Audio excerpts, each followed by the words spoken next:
Grab my hand. Grab it, or you drown in this car." The water was already past her mouth when the most feared crime boss in Chicago smashed through her window and reached into the dark for a woman he'd never met. 10 minutes earlier, someone had sliced her brake lines. 10 minutes earlier, someone had decided Emma Callahan should die alone at the bottom of a freezing lake, and they were someone he trusted. If you believe a person's worst reputation is never the whole truth, subscribe and stay to the very end.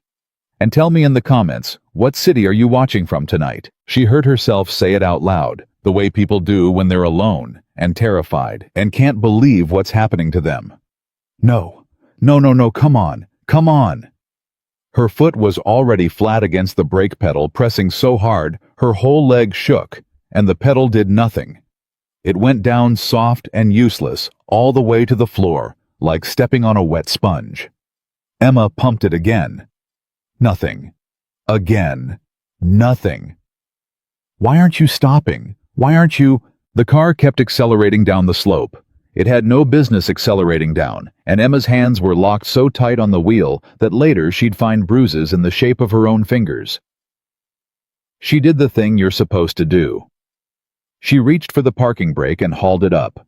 The lever came free in her hand, loose, disconnected from anything, and she stared at it for half a second. That felt like an hour, this dumb plastic handle sitting in her palm, attached to nothing. That doesn't just happen," she whispered. "That doesn't just come off." And some cold, clear part of her brain, the part that had spent 11 months reading financial records other people didn't want read, said the thing she didn't want to hear. Someone did this to you. She didn't have time to be afraid of that thought. The barrier came up out of nowhere. She felt the wheel wrench, felt the impact go up through her arms and into her teeth, heard a sound like the whole world tearing in half. Then the front of the car dropped, and her stomach dropped with it. And there was one weightless instant where she thought absurdly of her mother, of the last voicemail she'd left and never returned. Then the water hit. It came through the vents first, a thin freezing spray across her ankles, and Emma gasped because it was so cold it didn't feel like water. It felt like electricity.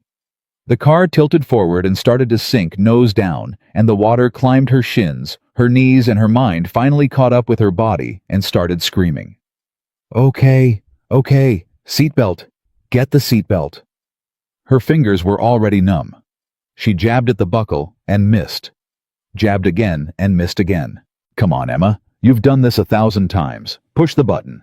She pushed it. The belt released. She almost sobbed with relief, and then she reached for the door handle, pulled it, and the door didn't move. She threw her shoulder against it. It didn't move. The water outside was already too high, pressing back with more force than she could ever fight, and she understood in a way that made her whole chest seize up that the door was not going to open until the pressure equalized, and the pressure was not going to equalize until the car was almost full. Almost full meant almost drowned. "The window," she said. "The window, the window." She hit the button. Dead. She hit it again, holding it down, and nothing happened, because the electrical was already gone, and the water was at her waist now, and she twisted around looking for anything a headrest she could pull out and swing, and her hands closed on the passenger seat, and there was nothing there to save her. That was the first moment Emma Callahan truly believed she was going to die. Not feared it. Believed it. There's a difference, and she'd never known the difference until that exact second. She thought about screaming for help and understood there was no one to hear. She thought about her phone and realized it was somewhere in the footwell underwater, useless. She thought God help me about her father dead 9 years, and she thought about how she'd told her sister 2 days ago that she was onto something big at work, and how her sister had said, "Emmy, be careful, those are not nice people," and how Emma had laughed. The water reached her collarbone. She tilted her chin up. The cold made her heart stutter. "Somebody," she said to no one, to the dark, to the shrinking pocket of air at the roof of the car. "Somebody, please." And then, impossibly, there was a light. It swept across the surface above her, a beam cutting down through the churning water, and Emma's whole body lit up with a hope so violent it hurt. She screamed, then really screamed, wordless, pounding the flat of her hand against the glass. She saw a shape hit the water. A man.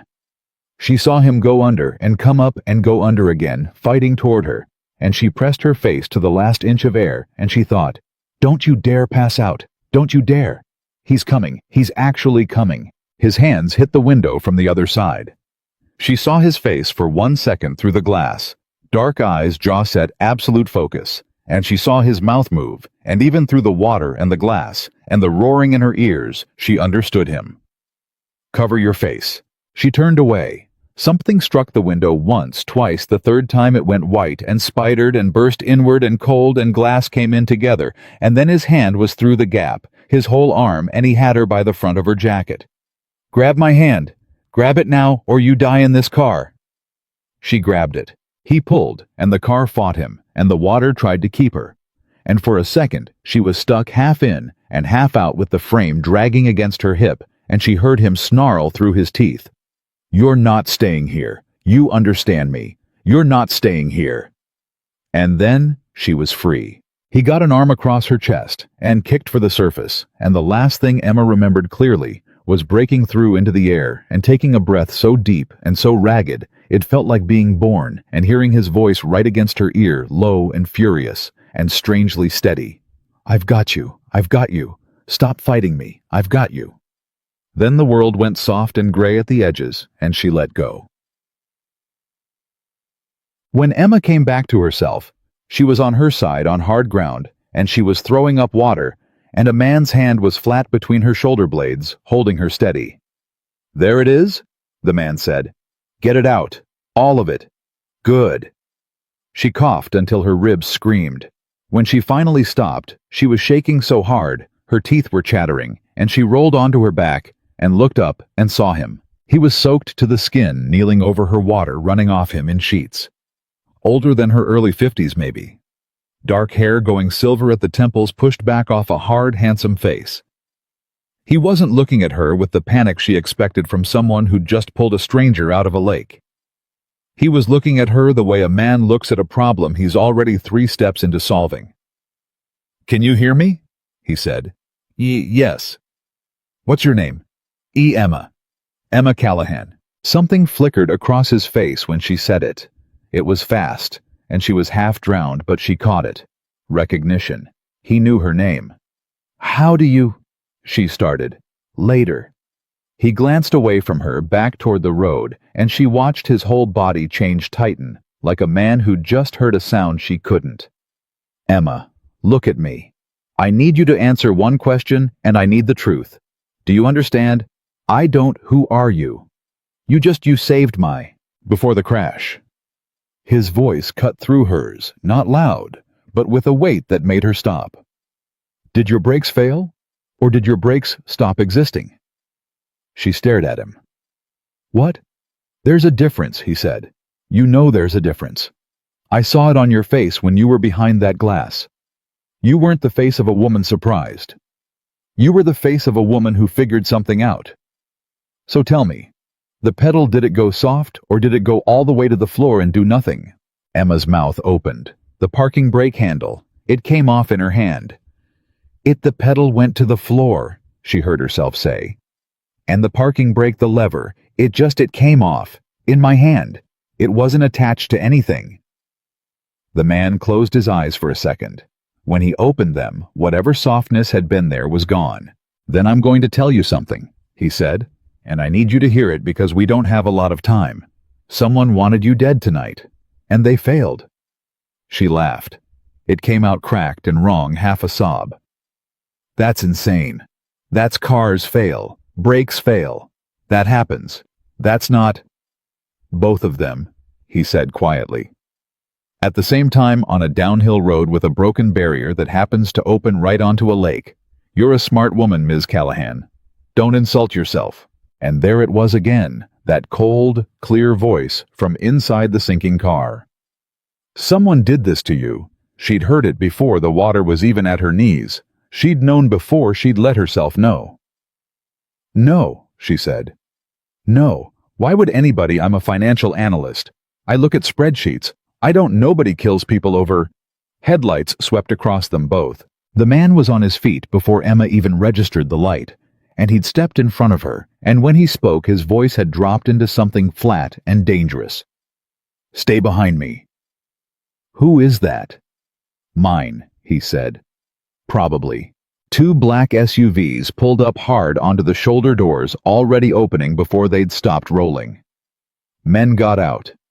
Emma counted 4, then 5, and the way they moved fast, coordinated, quiet, made her stomach turn over, because these were not the movements of people who called 911. These were people who were the thing you called 911 about. One of them, a big man with a shaved head, came forward fast and stopped dead when he saw the man who'd saved her. Boss, you went in the water." He looked genuinely rattled. "You're Jesus, you're soaked through. What were you?" "Get a blanket. 2. She's hypothermic, and I'm not much better." The boss didn't take his eyes off Emma. "And Sal, nobody calls this in. Nobody. Not police. Not a hospital. Not a soul. Am I clear?" "Crystal." Emma's heart, which had barely slowed down, took off again. "Boss," she said. The word felt strange and terrible in her mouth. "They called you boss." The man crouched back down in front of her, and for the first time she saw something almost gentle move behind his eyes, like he understood exactly what she was about to feel, and was sorry for it. "My name is Adrian Moretti," he said. And Emma's blood went colder than the lake had ever made it, because she knew that name. Of course she knew that name. She'd spent 11 months buried in the finances of a company called Vandale International. And Adrian Moretti was the name that appeared nowhere in any document, and yet somehow behind all of them, the ghost at the edge of every transaction that didn't make sense. The man? 3 different people had refused to talk about the man. One nervous accountant had called right before he stopped, returning her calls entirely. The last person on earth you want to notice you exist. He had noticed her exist. He had just pulled her out of a lake. "Oh, God," Emma whispered, and she started to scramble backward on the wet ground, her hands slipping, her whole body recoiling. "Oh, my God, it was you. You did this. You people did this to me. And now what? Now you're going to—" "If I wanted you dead," Adrian Moretti said, without moving, without raising his voice, "I would have driven past." That stopped her. It stopped her cold because it was true, and even in the state she was in, some part of her that never stopped analyzing knew it was true. He'd been driving. He'd seen the car go in. He could have kept driving. Nobody would ever have known.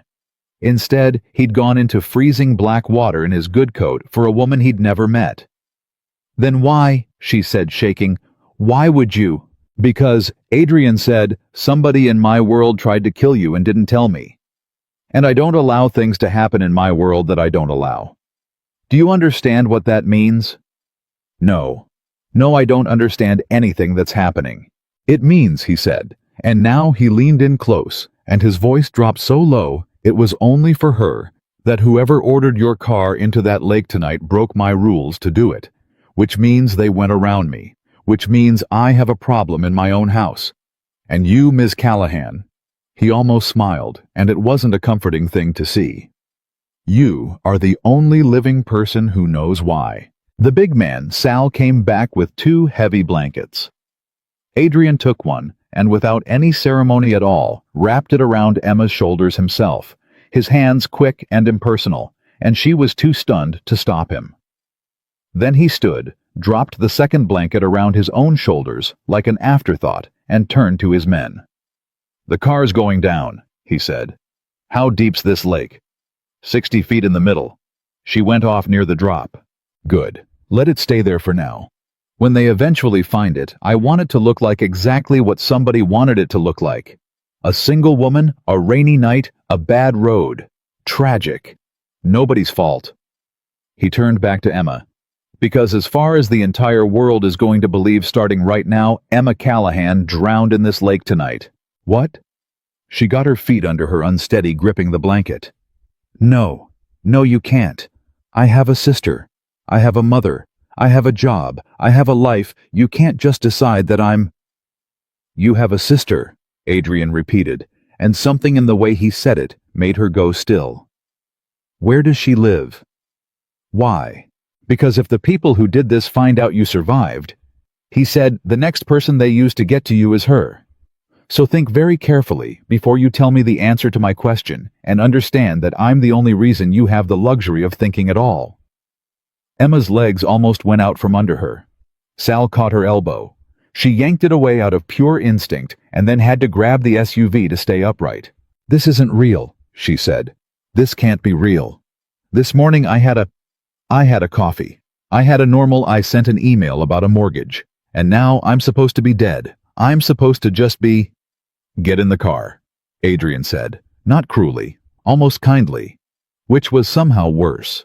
"Please, you're going into shock, and there's a doctor 40 minutes from here who owes me a favor and doesn't ask questions. You can hate me the entire drive. I'd honestly prefer it. But get in the car." She looked at the road. There was nothing there. No houses, no lights, no other cars. The nearest help was miles away, and she was soaked to the bone in freezing dark, and the only person offering her a blanket and a warm car was the most dangerous man she'd ever heard of. And he had gone into the water for her. That was the thing she couldn't get past. That single stupid undeniable fact. He had gone into the water. "If I get in that car," she said, "and I disappear, and my sister spends the rest of her life thinking her sister drowned. Then in a few days, Adrian said, when it's safe, I will personally make sure she knows the truth. You have my word." "Your word?" She almost laughed again. "The word of a Mafia boss." Something passed over his face, not anger exactly, something older and more tired than anger. "You'd be surprised," he said quietly, "how much heavier that word is than most." Emma got in the car. She would spend a long time afterward asking herself why. She'd decide eventually that it wasn't trust. She hadn't trusted him. It was arithmetic. It was the same arithmetic that had made her good at her job. Every other option on that road ended with her dead, or her sister dead. His was the only column that added up to alive, so she got in. Shit. The doctor's name was never given, and Emma never saw the outside of the building. Only a bright back room that smelled like antiseptic, and a tired man in his 60s who checked her over with rough, gentle efficiency and asked her nothing except, "Does this hurt?" and "Follow my finger." When he was done, he pulled Adrian aside, and Emma heard fragments, "Mild hypothermia. No water in the lungs, she's lucky. She needs rest, real rest." And then the doctor looked back at her over his glasses with an expression she couldn't read, and said to Adrian low, "This one's not one of yours, Adrian. What is this?" "None of your business, Nico." "It never is." The doctor sighed. "She's stable. Keep her warm. Watch her tonight for shock." He hesitated. "And whatever you're about to drag her into, she doesn't look like she can carry it." "I'll be the judge of that," Adrian said. They put her in a room with a bed and a chair and a locked window, and Adrian sat in the chair, and Emma sat wrapped in 3 blankets on the edge of the bed, and for a long time neither of them said anything. Then Emma said, without looking at him, "Vandale International." Adrian didn't answer. "That's it, isn't it?" she said. "That's the connection. That's why you knew my name. I've been looking at Vandale for almost a year. That's why somebody wants me dead. It's the thing I found." "What did you find?" Adrian said. His voice was very controlled. "No." She turned and looked at him. Her fear was still there, huge, sitting on her chest. But underneath it, something else was starting to move. Something she recognized because it had gotten her into this in the first place. Stubbornness. The need to understand. "No, you first. You tell me why the name Adrian Moretti is somehow standing behind a company that on paper you have absolutely no connection to." "Because I've read every filing that company has generated in 6 years.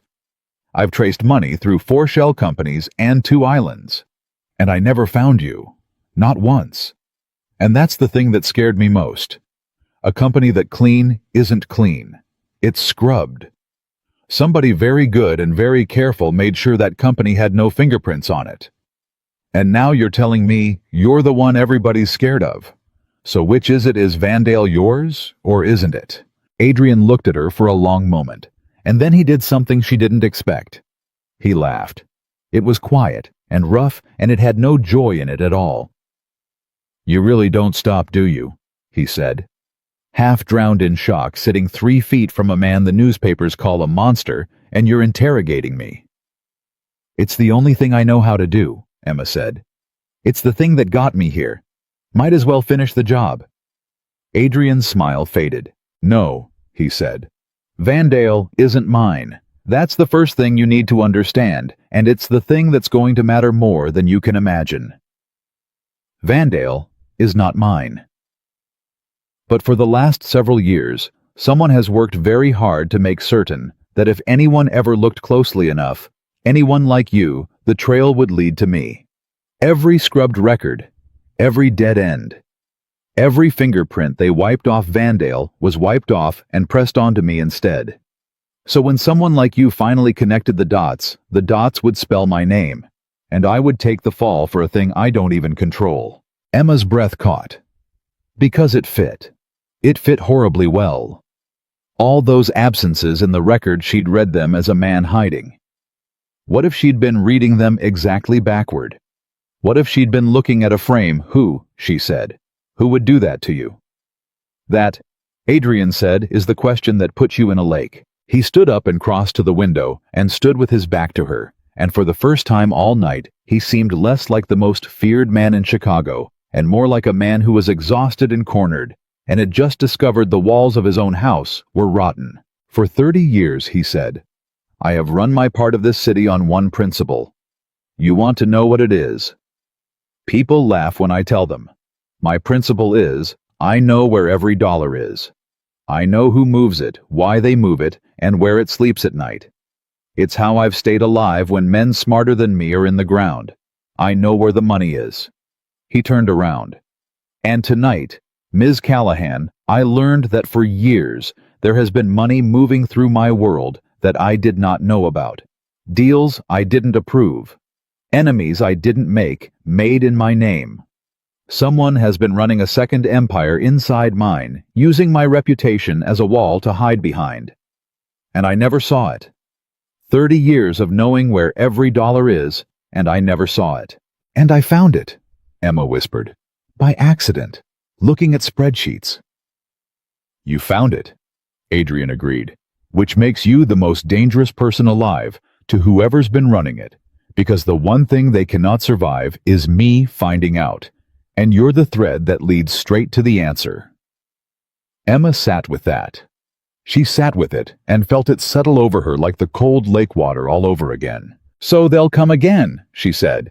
"The people who did this. They think I'm dead. But if they find out I'm not, they'll come again," Adrian said. "Yes. And you're protecting me. Why, really, why not the version you'd tell your men? The real reason." Adrian was quiet for a long moment. "Because 30 years ago," he said slowly, "somebody moved against my father in a way he didn't see coming. From the inside. From the people closest to him. And by the time anybody understood what was happening, it was too late. And I spent a long time swearing I would never let myself be that blind." His jaw tightened. "And tonight I found out I've been exactly that blind for years. So no, Ms. Callahan. I'm not protecting you out of the kindness of my heart. Don't make me into something I'm not. I'm protecting you because you're the only living proof that I have an enemy in my own house, and I intend to use you to find him and drag him into the light and finish this." "I'm not a tool," Emma said hotly. "No," Adrian agreed. "You're a witness. It's better. Tools break. Witnesses testify." Before Emma could answer, a phone rang. Not hers. Hers was at the bottom of a lake. Adrian's. He pulled it out, looked at the screen, and Emma watched every muscle in his face go still. "Don't say a word," he told her very quietly. "Not one sound." He answered it. And he put it on speaker, and he held one finger to his lips, and he watched Emma's face the entire time, like he wanted to see her reaction as much as he wanted to hear the words. "Adrian." The voice on the phone was smooth, warm, familiar-sounding, the voice of a man who was smiling. "You're up late." "Couldn't sleep," Adrian said. His voice was completely relaxed. Emma stared at him, at how effortlessly the tension vanished from his tone. You know how it is. Getting old. What's the occasion, Victor? No occasion. Well, a small laugh. One thing. That analyst. The one who was sniffing around the Vandale accounts, the little accountant that was making everybody nervous. Callahan. Emma's hand flew to her own mouth. What about her? Adrian said. Handled, the voice said pleasantly. Sad thing, really. Car went off a road out by the water. Terrible weather tonight. They probably won't even find her till morning. I wanted you to hear it from me before it hit the news. I know how you feel about loose ends. Consider it a gift. One less problem in the world. Emma felt like she was drowning all over again, sitting perfectly still on a dry bed. Adrian looked at her the whole time. And when he spoke, his voice didn't change at all. It stayed warm. It stayed easy.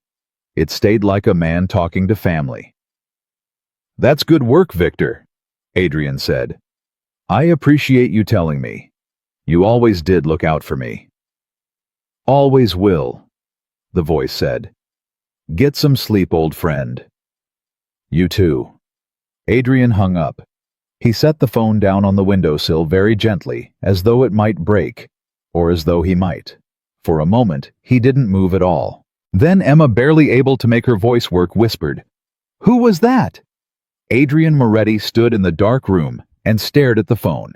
And when he finally answered, his voice was no longer warm, and no longer easy, and no longer anything Emma had heard from him yet. It was hollowed out. It was the voice of a man watching 30 years of his life rearrange itself into a shape he didn't recognize. That, he said, was the man who's been at my right hand for 26 years. The man I trust more than my own brother. The man who held my mother's hand at her funeral. He looked up at Emma, and there was something in his eyes that frightened her more than the lake, more than the men, more than any of it, because it was grief. Real grief cracking open in the face of a man who was never supposed to feel anything at all. That was the man I would have told you an hour ago would take a bullet for me without blinking. He picked the phone back up. His hand was steady. Everything about him was steady, except that one raw place behind his eyes.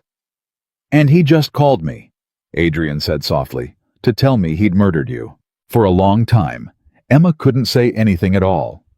She just watched Adrian Moretti stand there with the dead phone in his hand, and she understood in a way she couldn't have put into words that she was watching a man's entire world come apart from the inside, quietly, without a single raised voice, which was somehow the most terrible way she could imagine it happening. 26 years, Adrian said again. He wasn't really talking to her. I gave him a key to everything. Everything. Adrian. Her voice came out smaller than she wanted. The man on the phone? Victor. Who is he? Victor Romano. He set the phone down and pressed the heels of both hands against his eyes for a second. And when he took them away, his face had changed. The grief was still there, but it had a lid on it now, and under the lid was something colder and more useful. He came up with me. We were kids together, more or less. He was the one who could talk when I couldn't smooth things over, keep the peace. Everybody loves Victor. Everybody has always loved Victor. He gave a short, ugly laugh. Including me. Especially me. And you didn't know, Emma said carefully. Until tonight, you had no idea. I had no idea. He said it flatly, and she could hear how much it cost him to admit it out loud. You want to know the truth, Ms. Callahan. 10 minutes ago, before that phone rang, I told myself it could be anybody. I told myself I'd find the traitor, and it would be somebody on the edges, some ambitious kid, some outside deal that got out of hand. I let myself believe that for about 6 hours. He looked at her. And then he called me, to brag, to hand me your death like a gift, and watch me say thank you. You did say thank you, Emma said. How did you do that? How did you just sit there and thank him? Because if I hadn't, Adrian said, he'd have known that I know. And the second he knows that I know, you're dead again, and this time nobody's driving by the lake. That landed in Emma's chest like a stone. She wrapped the blankets tighter around herself. So he thinks I'm dead. she said slowly, working it out the way she worked out everything out loud in pieces. He thinks it worked. He thinks the only person who ever connected Vandale to anything is at the bottom of a lake. Yes. And you thanked him for it, so he thinks you're grateful and clueless. Yes. Which means, Emma said, and she felt something shift in her, the first small flicker of a thing that wasn't fear. Right now, for the first time in you said years, right now you know something he doesn't know you know. Adrian looked at her, and for just a moment the exhaustion lifted off his face, and something sharp and almost respectful took its place. Say that again, he said. He thinks he's ahead of you, Emma said. But he's not. He just doesn't know it yet. That's the only advantage either of us has. It's the whole game. She was leaning forward now, blankets forgotten. I do this for a living, Adrian. I chase people who think they got away with it. And the one thing they all have in common, every single one, is they get comfortable. They stop being careful the second they believe they've won. You just made him believe he's won. I didn't do it on purpose. It doesn't matter. It's done. He's comfortable now. She swallowed. The question is what you do with it before he stops being comfortable. Adrian was quiet. Then he crossed the room and sat back down in the chair across from her. And he leaned his elbows on his knees, and he looked at her with an intensity that made her want to lean back. You know what I was going to do, he said. An hour ago, before I understood who it was. I was going to find the man responsible, and I was going to end him. Quietly. Cleanly. The way things get ended in my world. That's what I know how to do. That's the only tool I've ever needed. His jaw worked. But you can't do that to Victor Romano. Why not? Because Victor didn't build his little empire alone, and I don't know who's in it. If I kill him tonight, everyone he's connected to scatters into the dark, and I spend the next 10 years pulling them out one at a time while they come for me. And you. He shook his head. No. Killing Victor is the stupid move. It's the move he'd expect from me because it's the only move I've ever made. He looked at her. You just told me he thinks he's won. Fine. Then I want to know everything. Every name, every deal, every dollar. I want the whole disease, not just the tumor. And the only person on Earth who's already halfway to mapping it is me, Emma said. Is you. She should have said no. She knew she should have said no. Every reasonable part of her, the part that had a sister and a mother and an apartment and a normal life waiting for her to come back to it, screamed at her to say no, to demand he take her to a police station, to a hospital, to anywhere, with fluorescent lights and forms, to fill out, and a version of the world that made sense. But there was another part of her. The part that had spent 11 months of nights alone with a laptop, chasing a shadow through numbers, telling herself it mattered, telling herself somebody had to. The part that had been right. Somebody had cut her brakes because she'd been right. If I do this, she said, I have conditions. Adrian almost smiled. Of course you do. My sister stays safe. That's not a bargaining chip, that's the whole floor. Anything happens to Rachel. I stop. I walk. I go straight to the FBI. I don't care what happens to me. Done. And when this is over, however it's over, you don't own me. I'm not one of yours. I go back to my life. Something flickered across his face.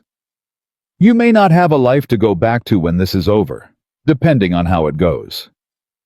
Then I'll build a new one, but it'll be mine. She held his eyes. Say it. You go back to your life, Adrian said. You have my word. There's that word again. It's still heavier than most. Emma took a breath. Then I need my files. Your files are not on my laptop, if that's what you were about to say, and thank God, because my laptop's in the lake. She almost smiled herself. You think I chase Mafia money for 11 months and keep it all in one place with a sticky note password? Everything's backed up, encrypted, off-site.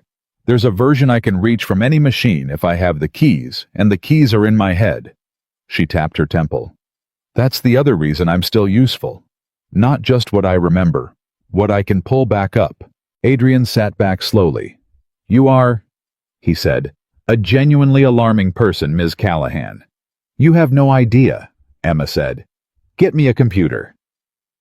Didn't. They moved her that same night before dawn, to a place Emma never learned the exact location of, somewhere north.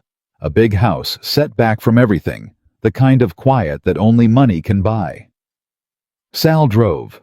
Adrian sat in the back with her and said almost nothing, and Emma understood he was grieving, and she left him alone, and she was surprised at herself for having the instinct to. By the time the sun came up, she was sitting at a table with a laptop that had been bought new that morning and never connected to anything traceable, and her fingers were flying across the keys, and for the first time since the water closed over her head, she felt like herself again. "There," she murmured. Come on, remember me." Adrian stood behind her with a cup of coffee going cold in his hand, watching the screen fill with folders. "Talk to me," he said. "What am I looking at?" "You're looking at 11 months of my life." She opened a directory, then another, and the numbers started scrolling. "Okay. So, when I started, I wasn't even looking at Vandale. I was auditing a pension fund, boring legitimate and old union fund that had lost more money than it should have. And I found a payment that didn't make sense. $200,000 going to a consulting firm that, when I looked it up, had no employees, no office, no website, nothing. A ghost. And that ghost was owned by another ghost, which was owned by another ghost, and about 6 ghosts deep. Vandale. She pulled up a chart she'd built months ago, a web of boxes and lines that Adrian leaned in to study. But here's the thing that broke my brain. Vandale's real. It's got a building. It's got employees. It's got a board. It looks completely legitimate from the front. And the money that came out of that dead pension fund flowed into Vandale through the ghosts, got mixed up with the legitimate money, and came out the other side clean. She looked up at him. "It's a laundry, Adrian. Vandale is a very large, very sophisticated, very well-disguised laundry. And whoever runs it has been washing dirty money for years and skimming off the top of 100 legitimate accounts to feed it." Adrian set his coffee down. "How much?" he said. "I stopped counting at 400 million, Emma said quietly. "And I don't think I was close to the bottom." The silence that followed was so complete, she could hear the house creak. $400 million, Adrian said, has been moving through my city using my name as a shield, and I never saw 1 cent of it. "That's the part I don't understand," Emma said. "If it's your name on it, how did you not? You said you know where every dollar is." "I know where my dollars are." His voice was very controlled again, which she was learning meant he was furious. "Whoever built this built it in the space between my dollars, in the accounts I don't watch because they're supposed to be too small to matter. In the legitimate businesses I keep clean specifically so nobody looks at them." He pressed his knuckles to his mouth. "It's my God. It's elegant. I hate it. It's using my own discipline against me. The cleaner I keep something, the safer it is to hide dirt inside it, because I've trained everyone to never look there." "That's Victor," Emma said. It wasn't a question. "That's Victor," Adrian agreed. "That's exactly Victor. He always did understand me better than I understood myself." He looked at the screen at the web of ghosts. "The question is whether he built it or whether he's running it for somebody else. Because a laundry this size needs somewhere for the clean money to go, and Victor Romano, whatever else he is, doesn't have anywhere to put $400 million that I wouldn't notice." Emma frowned. "What are you saying?" "I'm saying," Adrian said slowly, "that Victor is the man inside my house, but somebody outside my house is the one this all belongs to. Somebody who needed a shield found my reputation and found a man close enough to me to hide behind it." His eyes narrowed. "Victor's the door. I want the room." Emma turned back to the screen, and her stomach did something cold and slow. Because there was a name she'd been avoiding. A name she'd found months ago at the very top of the cleanest layer where the washed money finally landed and became respectable. A name attached to a foundation, a charity, a wing of a hospital, a scholarship fund. The name of a man so well regarded that when she'd first seen it, she'd assumed she'd made a mistake in her math and started over 3 times. Adrian, she said, when the money comes out clean, all of it, do you know where it goes? The final stop. The place where $400 million of dirty money turns into hospital wings and charity galas. Tell me. She turned the laptop toward him. Senator Charles Vandale, Emma said. The company's named after his family, and for the last 8 years, he's been the single largest recipient through his foundation of money that started its life as stolen pension funds and dirty cash. She watched his face. I thought he was a victim of it. Somebody using his family name without his knowledge. That's what I told myself for months because the alternative was, it was too big. But that's not it, is it? He's not the victim of the laundry. No. Adrian said very quietly, and Emma watched something old and terrible move behind his eyes. He's the reason it exists. You know him. I know him. Adrian sat down across from her heavily, like a man whose legs had stopped agreeing to hold him. Charles Vandale. 30 years ago, he was nobody. A nothing lawyer with an expensive name and no money to match it. He stared at the wall. And 30 years ago, my father died. Betrayed. From the inside. I told you that. You did. I never knew who arranged it. I spent years looking. I put men in the ground on suspicion, and I was never sure, not really, not once. And eventually, I decided I'd never know, and I made peace with it. His hands had curled into fists on the table. The lawyer who handled the estate afterward, the one who showed up out of nowhere so helpful, so smooth, who made sure everything transferred cleanly to me, who I thanked. Charles Vandale, Emma whispered. Charles Vandale. Adrian's voice had gone to gravel. He built his entire career on the money that changed hands the year my father died. And I never once connected it. Because he was so helpful. Because he was on my side. Because everyone told me what a friend he was. He looked up at her and his face was gray. The same way everyone always told me what a friend Victor was. Emma felt the whole shape of it click together, and it was so much bigger and colder than she'd imagined that she had to grip the edge of the table. They've been working together, she said. The whole time, for 30 years. Vandale on the outside, Victor on the inside. Vandale takes your father. Victor keeps you blind, and the two of them build an empire in the walls of yours, using your name to hide it, and your reputation to protect it, and the only thing standing between them and getting away with it forever. Is a financial analyst, Adrian said, auditing a pension fund. Who they tried to drown last night, Emma finished. For a moment, neither of them moved. Then Adrian did something that startled her.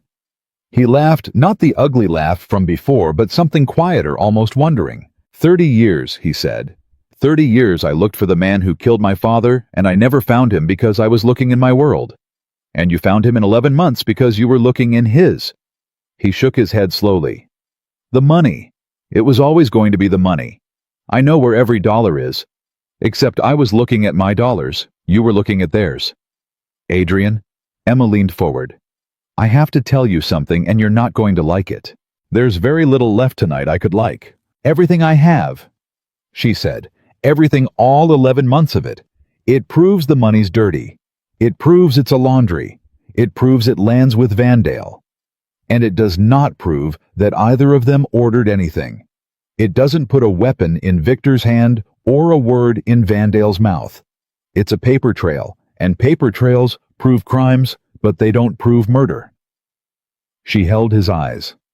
I can bury them for fraud. I can put them away for a very long time for what they did to that money. But your father and me, and the lake, the actual violence, none of that's in the numbers. I can't prove what happened to me last night with a spreadsheet. Adrian was quiet.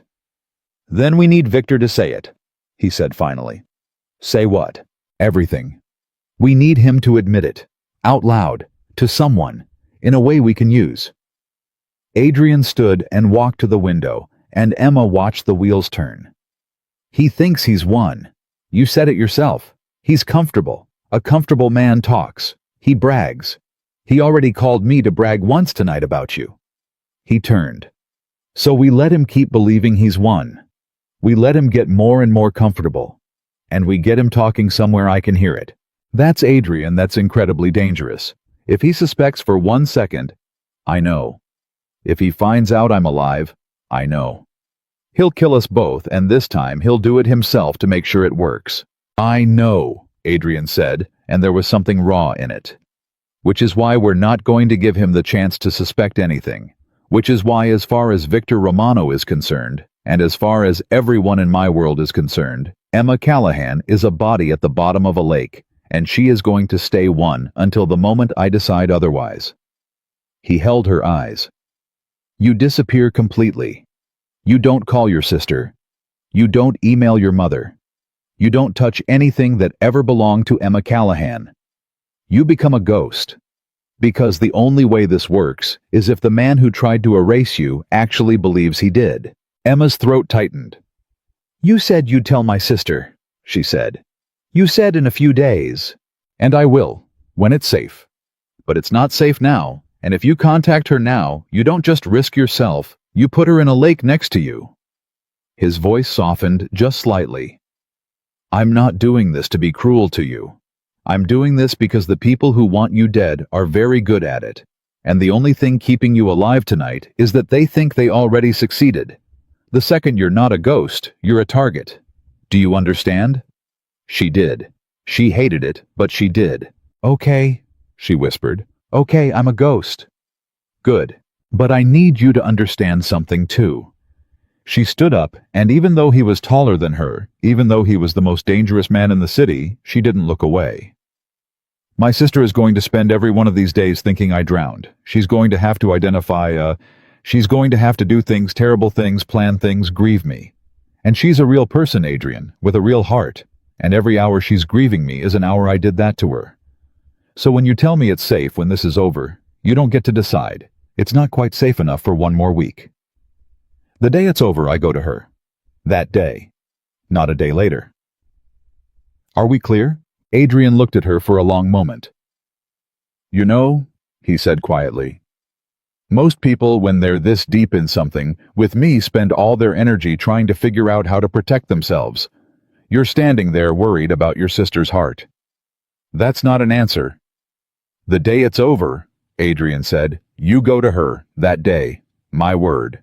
Emma nodded once and sat back down and turned to the screen and got back to work, and neither of them said out loud the thing they were both thinking, which was that the day it's over was a very long way away, and that a great many things could go wrong between here and there, and that some of them already had. For 6 days, Emma Callahan didn't exist. She worked. God, how she worked. She rebuilt her entire case from memory and backups, cross-referencing, tightening filling gaps, and Adrian brought her whatever she asked for. Records his people could reach that she couldn't account. She'd never had access to the internal architecture of a world no auditor had ever seen from the inside. Between what she'd built alone and what he could open for her, the picture got sharper and uglier by the day. And she watched Adrian in those 6 days become a man she hadn't expected. She'd braced herself for a monster. She'd braced herself to be trapped in a house with someone cruel, someone she'd have to manage, someone whose every kindness was a transaction. And instead, she watched a man move through the worst betrayal of his life with a control that was almost frightening, never raising his voice, never breaking a glass, never doing any of the things she'd imagined mafia bosses did. He got quieter. He got more precise. And in the small hours when he thought she was asleep, she heard him on the phone with people, and the things he said were not the things she expected. She heard him call a woman named Marisol at 2 a.m. to make sure her son had gotten into the program, the one Adrian had apparently arranged, and she heard him listen for 10 minutes, while the woman cried with relief, and she heard him say gruffly, "That's what it's for. Stop thanking me. Go to sleep." She heard him tell Sal to make sure the family of some man who'd worked for him and died. She gathered badly years ago, got their envelope this month, like every month on time, in full. No questions. She heard him once standing at the window in the dark, say to no one at all, in a voice so low, she almost missed it. "I'm sorry, Pop. I should have seen it. I'm going to fix it. I swear to God, I'm going to fix it." And on the 6th night, Emma looked up from the laptop and said, You're not what they say you are. Adrian didn't turn around. You don't know what they say. I read all of it. 11 months, remember, I read every article, every profile, every rumor somebody was brave enough to print. Adrian Moretti, the man without mercy. The monster of the North Side. She closed the laptop. And I've watched you for 6 days, and I keep waiting to see it, the monster. And it's not there. So, which is the lie? The newspapers or the 6 days?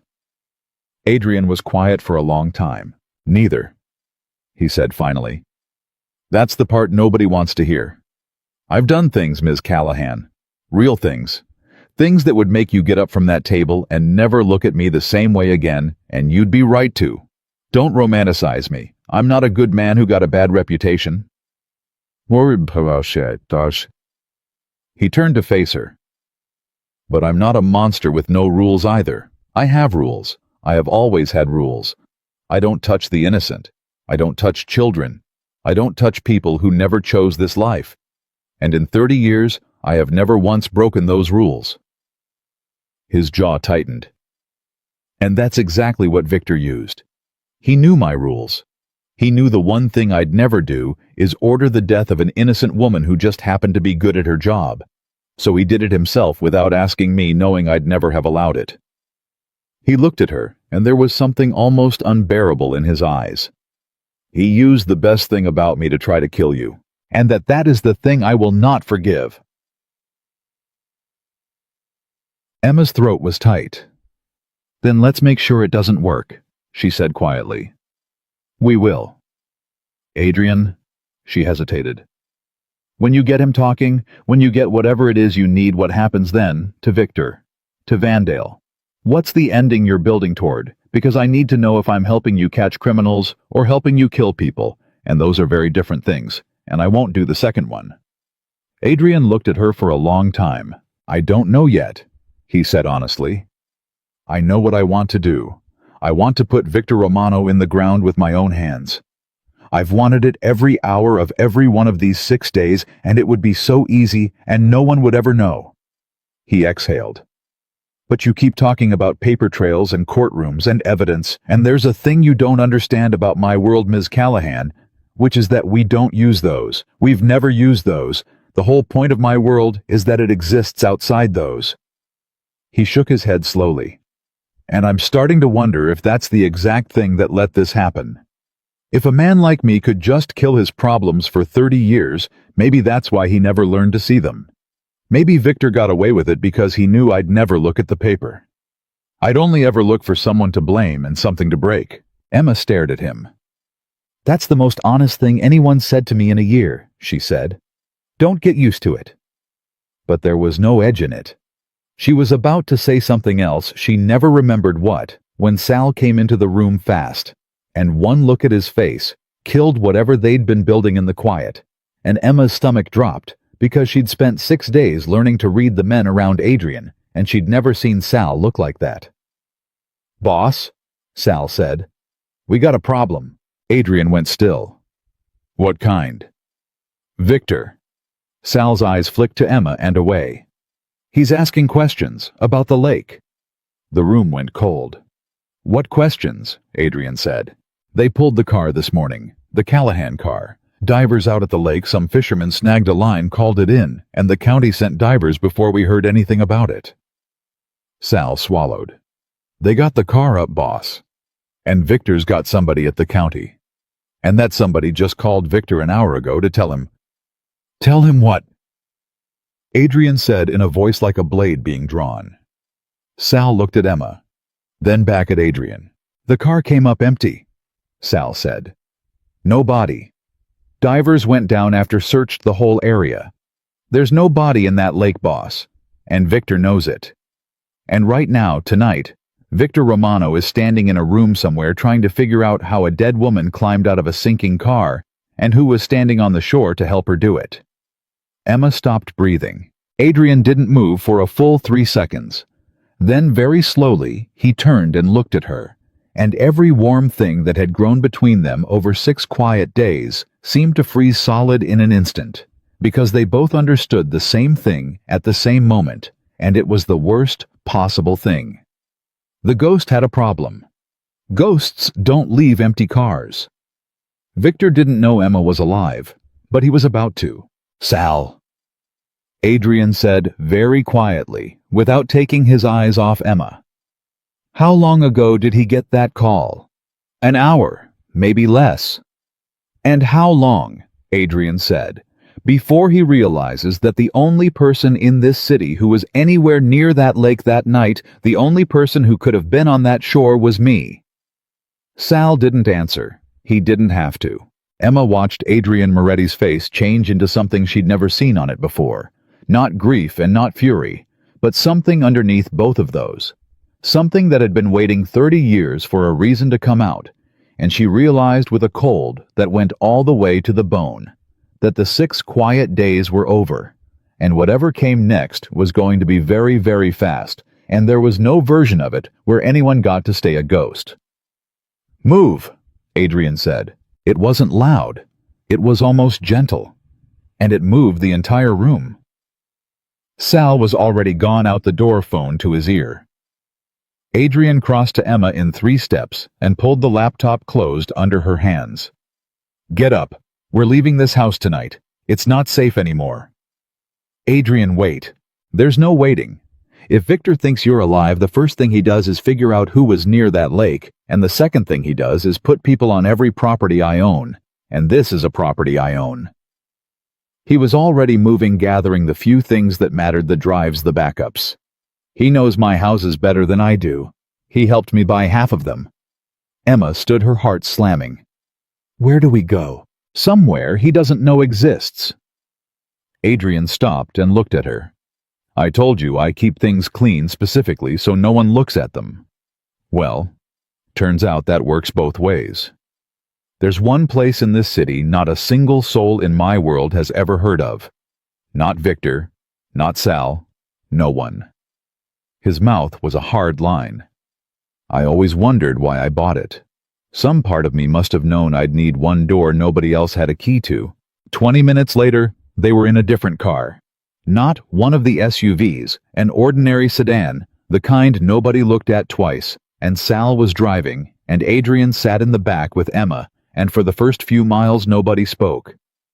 Then Adrian's phone rang. He looked at the screen. Emma watched his face, and knew before he said it.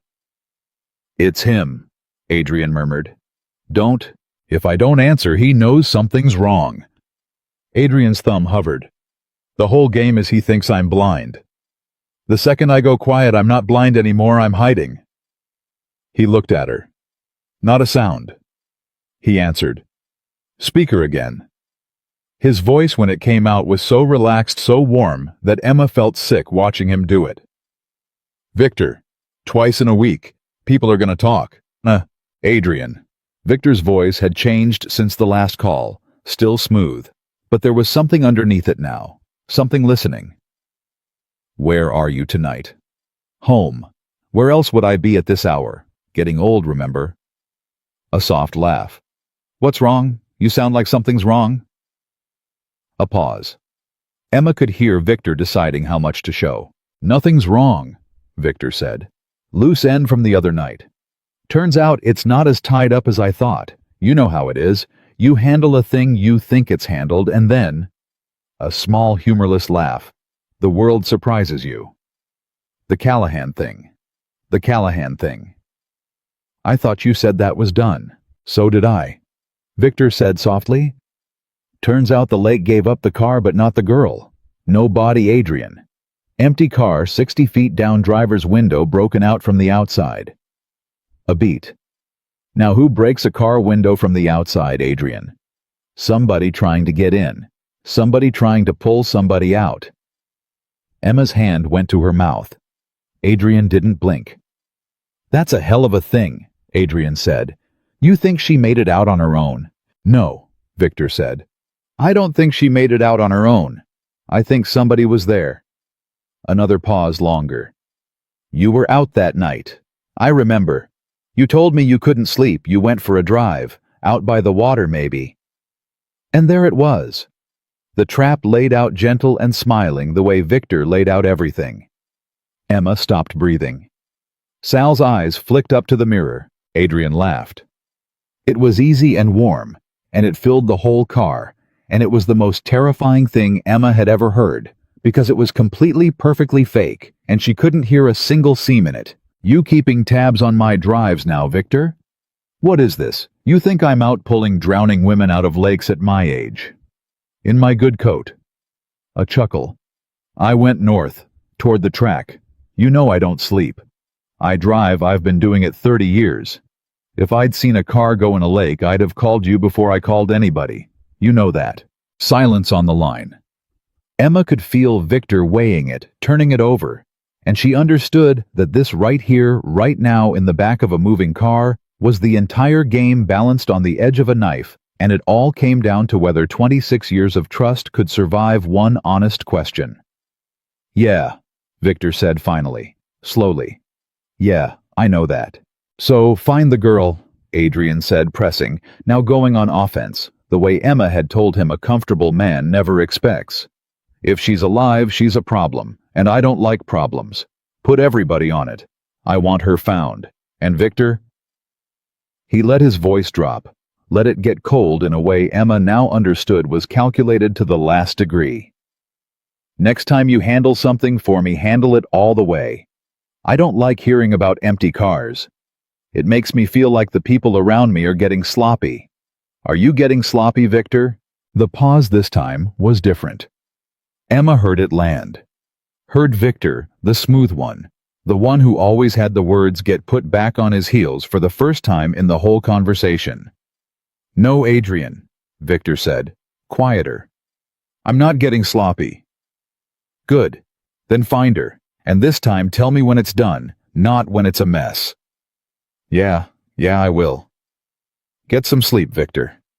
You too, old friend. Adrian hung up, and for a moment he sat perfectly still, and then he let out a breath that seemed to come from the very bottom of him, and Emma saw his hand, the steady hand, the one that never shook, trembling just slightly in the dark. That, he said quietly, was the closest I have ever come in 30 years to being caught in a lie by someone who knows every tell I have.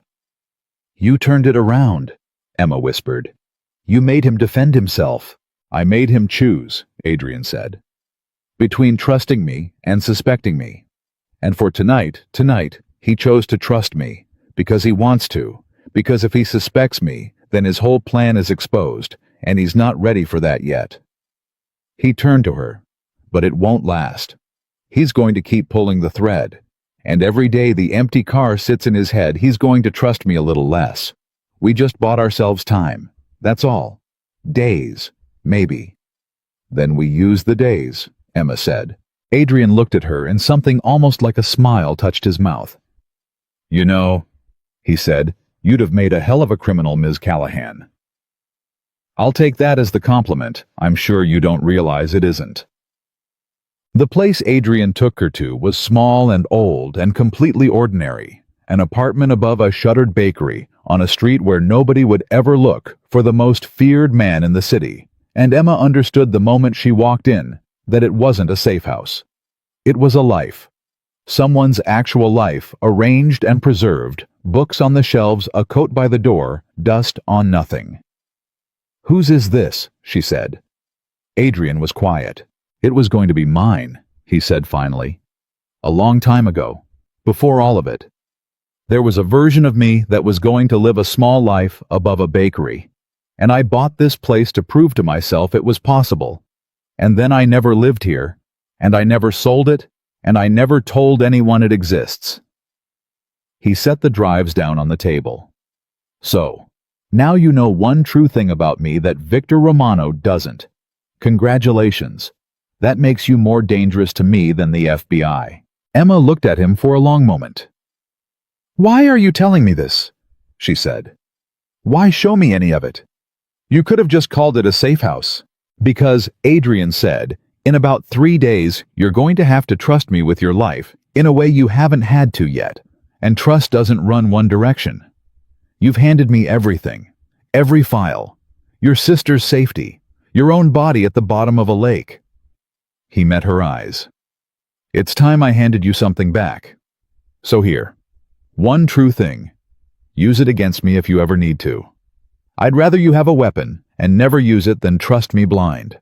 Blind trust is what got me here." Emma didn't know what to say to that, so she said the only true thing she had. "I don't think you're the man in the newspapers," she said. "I stopped thinking it a few days ago. I just didn't want to say it out loud because saying it out loud makes it real. And if it's real, then I have to figure out what it means that the safest I've felt in a year is in a room with a man who's probably killed people. And I don't know what to do with that." "Neither do I," Adrian admitted. "For the record, neither do I." They stood there a moment in the strange honesty of it. Then Emma went to the table and opened a laptop, because working was the only thing that made the fear small enough to hold. "Okay," she said. "If we've got days, here's what we do with them. You want Victor talking somewhere you can hear it. But Victor's careful, and Victor's spooked now, and a spooked careful man doesn't confess into a phone." She pulled up her web of ghosts. "So we don't go at Victor. We go at Vandale." Adrian came to stand behind her. "Explain. Victor's the door you said. Vandale's the room. But here's the thing about a door and a room, the door reports to the room.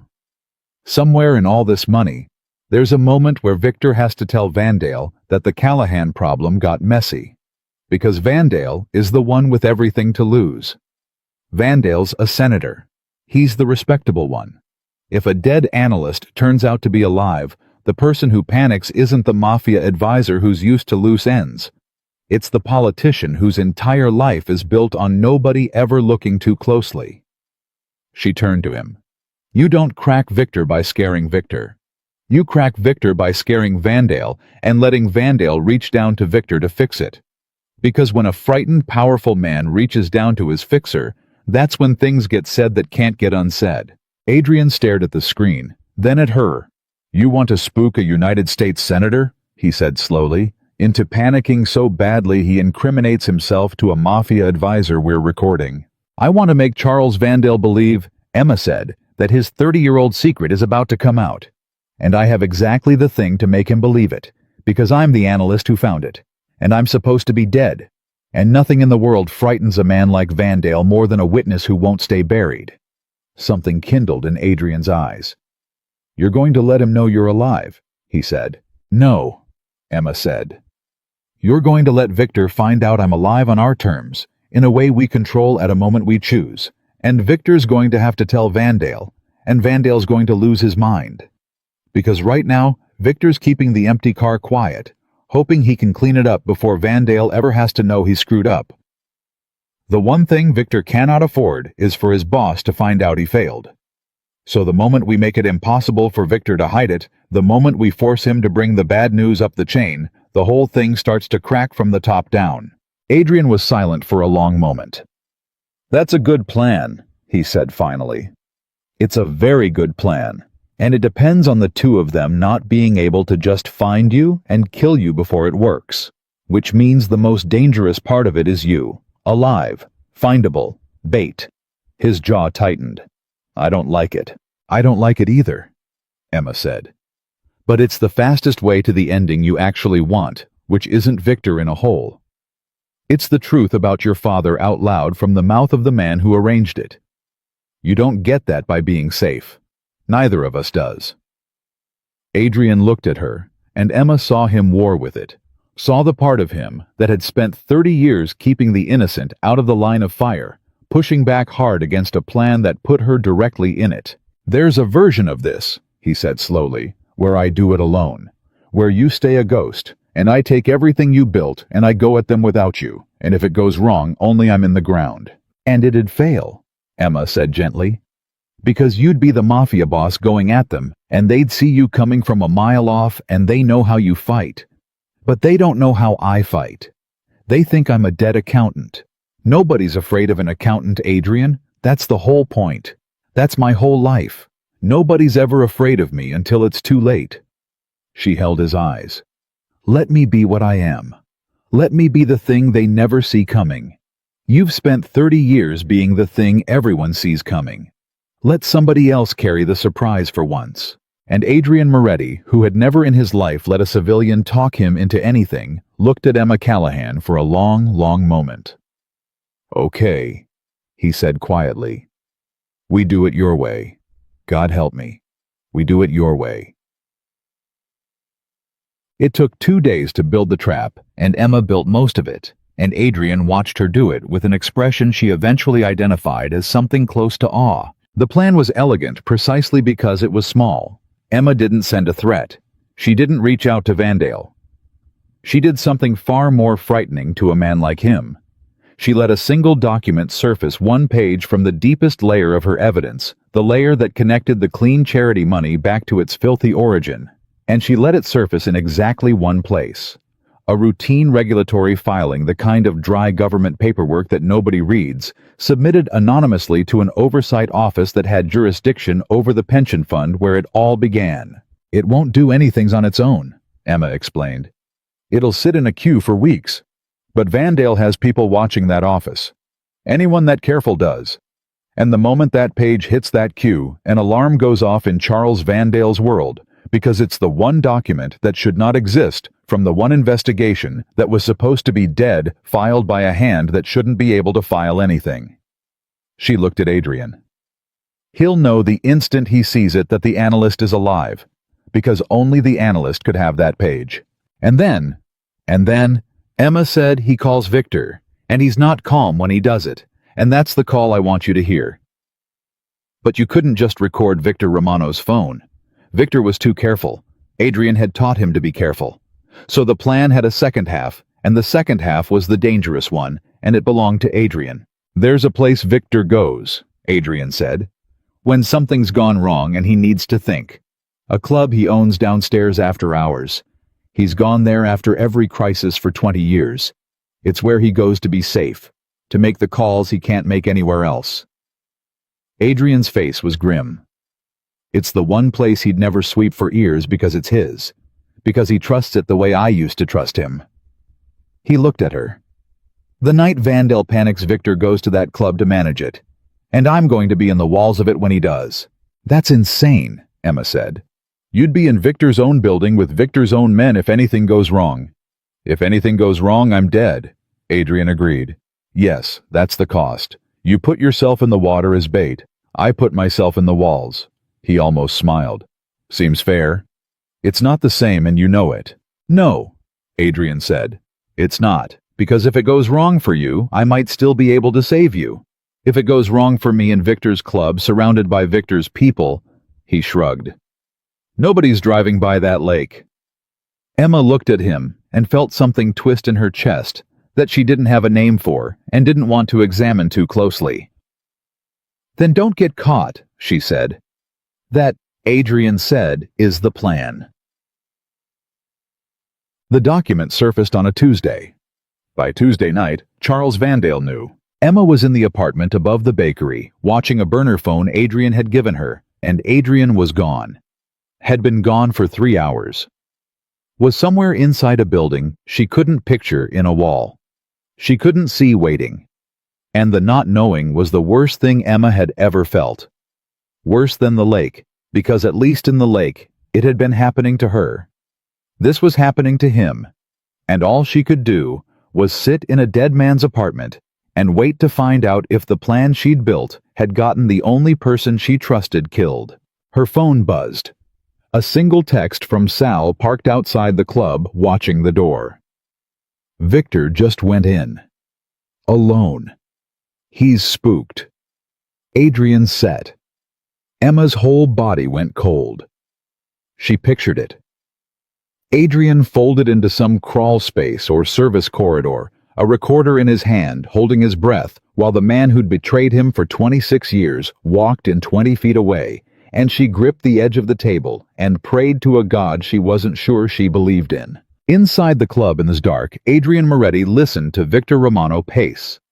He'd been in the wall for 4 hours. His whole body ached. He was 53 years old and folded into a space built for pipes. And if any part of him cramped, if he shifted wrong, if he made one sound, it was over. But he'd been still for men before. He knew how to be still. He heard Victor's footsteps. Fast, agitated. He heard Victor pour a drink. He heard Victor pour another. He heard the phone ring. "I know." Victor said before the caller could speak. I know. Charles, listen to me. And Adrian Moretti in the wall in the dark closed his eyes and pressed record. Don't say another word on this line, don't you dare! Victor's voice was nothing like the smooth thing it had been on the phone with Adrian. It was frightened. Raw. It's a burner, it's clean, nobody's listening. Now what happened? Slow down. What page? No. No. That page doesn't exist. I buried that page 8 years ago. That page is at the bottom of... A silence. Then she's alive. Then the little accountant is alive, Charles, and she has the page. And she's not just alive, she's working. She filed it herself. She wants us to know. Adrian didn't move, didn't breathe, just recorded. Because it's a message, Victor was saying, pacing, his voice climbing. She's telling us she knows. Listen to me. This is exactly why I told you 30 years ago, we do this clean, we do this careful, we don't leave. A bitter laugh. Don't you put this on me. Don't, Charles. I have kept this quiet for 3 decades. 3 decades. Every time it almost came apart, I fixed it. When your first accountant got greedy, I fixed it. When Moretti's father started asking questions about where his money went, who fixed that, Charles? Who made sure the old man never traced it back to you? Me. I did. I've been standing between you and the truth for 30 years, and you're going to lecture me about being careful. In the wall, Adrian Moretti stopped breathing for an entirely different reason. When Moretti's father started asking questions, he'd known. He'd known it for a week, known it in his gut, but there was a difference between knowing and hearing it. Hearing it in the actual voice of the actual man, and it went through Adrian like a blade of ice, and it took everything he had, every scrap of 30 years of control, not to come through that wall with his bare hands. He didn't move. He recorded. The girl's the problem now, Victor was saying. Forget 30 years ago. The girl is alive and she has the page, and if she has the page, she has all of it. And if she goes to anyone, federal press? Anyone. It's not just you, Charles. It's me. It's the whole... He stopped. When he spoke again, his voice had gone very low and very cold, and Adrian recognized it because it was the voice of the man Adrian had known for 26 years, the killer under the smile. No. Here's what happens. I find the girl. And this time, I don't hand it to somebody else. I don't use one of Adrian's people. I don't do it clever. I do it myself, and I do it slow enough to find out who pulled her out of that lake first, because somebody did, Charles. Somebody was on that shore, and when I find out who... A pause. God help them if it's who I think it is, Victor said softly. Because if Adrian Moretti pulled that girl out of the water, then Adrian knows. And if Adrian knows, silence. Then I bury them both, Victor said. The girl and the boss. 30 years I've run this thing from behind that man, 30 years I let him think he was in charge. And if it comes down to him or me, Charles, it was always going to come down to him or me. I'm not going in the ground for Adrian Moretti's father a second time. And in the wall in the dark, Adrian Moretti, who had come for a confession about his father and had just gotten it whole and complete and worse than anything he'd imagined, heard the last piece fall into place. The piece that changed everything. The piece Emma's paper trail could never have found. Victor Romano had killed Adrian's father with his own hands. Not arranged it. Not allowed it. Done it. And spent 26 years standing at the son's right hand, wearing his grief like a coat, waiting for the day he'd do the same to the son. Adrian's hand holding the recorder was perfectly steady. His face in the dark was wet. 20 feet away, Victor Romano hung up the phone and stood in the middle of his safe room, in the one place in the world he trusted completely, and had no idea at all that the man he'd just condemned himself to was 6 feet away on the other side of a wall, having heard every word, and now knew not only the truth about the past, but the exact shape of the death Victor was planning for the future. And Adrian understood, crouched in that wall with tears on his face and his father's murder finally fully known, that the 6 quiet days were a lifetime ago, and the trap they'd built had worked far better than either of them had dared to hope, and far, far worse. Because now he had the truth. And now Victor was coming. And there was no version of what happened next where both of these men walked out of the ground alive. He came back to the apartment above the bakery just before dawn, and Emma knew the moment he walked through the door that something had changed in him that could never change back. She'd been waiting all night. She'd heard from Sal that he was out, that he was clear that the recorder had worked, but Sal's texts were flat factual, and they didn't tell her the thing she needed to know, which was whether Adrian Moretti was still the man who'd walked into that wall. And now he was standing in the doorway, and she had her answer, and it frightened her. "You got it," she said quietly. "The confession. You got it." "I got it." His voice was hollow. "Adrian." She came around the table. "What happened in there? What did he say?" He didn't answer right away. He crossed to the table and set the recorder down on it gently, like it was something that might go off, and then he sat down heavily in the chair, and he stared at his own hands. "My father didn't get betrayed," he said. "That's the word I used all these years, betrayed, like it was politics, like somebody made a deal and my father was on the wrong side of it." He looked up at her and his eyes were terrible. "Victor killed him. With his hands. Not arranged. Not ordered. Did it himself. And then he came to the funeral, and he held my mother while she cried, and he put his arm around me. I was 23, and he told me he'd always look out for me." Adrian's voice cracked just slightly on the word. "And he meant it. That's the part I can't, he meant it.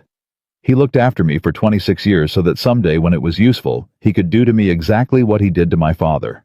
Emma sank into the chair across from him. She didn't reach for him. "Some griefs you don't touch." "It's on the recording," she said. "All of it. All of it." Adrian let out a breath. "Everything you needed." Vandale on the phone, panicking, confirming the whole thing. Victor confirming he buried the evidence 8 years ago. Victor confirming he's the one who kept my father from ever tracing the money. And then, his jaw worked. Victor confirming he killed him, and confirming what he's planning to do to me, and to you. It's all there. Your paper trail just grew a voice. Emma looked at the recorder, this small, ordinary thing sitting on a table above a bakery, holding inside it enough to end 2 of the most powerful men in the state. "Then we won," she said. And even as she said it, she knew it wasn't true because of the way he was looking at her. "No," Adrian said. "We got what we needed. That's not the same as winning. Because now I have to decide what to do with it. And there are 2 men in me right now. Emma, and they want completely different things, and I don't know which one I am anymore." It was the first time he'd called her Emma. Not Ms. Callahan, just Emma. She noticed it and filed it away and said nothing. "Tell me both," she said. Adrian was quiet for a long moment. "One of them," he said, "is the man I've been for 30 years. And that man knows exactly what to do. That man takes what he heard in that wall, and he finds Victor Romano, and he makes sure Victor spends the last hour of his life understanding precisely why it's happening. That man has waited 30 years for a face to put on his father's death, and now he has one, and everything in him. Everything is screaming to end it the way it started. With hands. Personally." His voice was very steady, which she'd learned was the most dangerous thing about him. "And I could do it. Tonight. I have the recording. I don't even need him alive anymore. Nobody in my world would blame me. Half of them would say it's overdue." "And the other man," Emma said.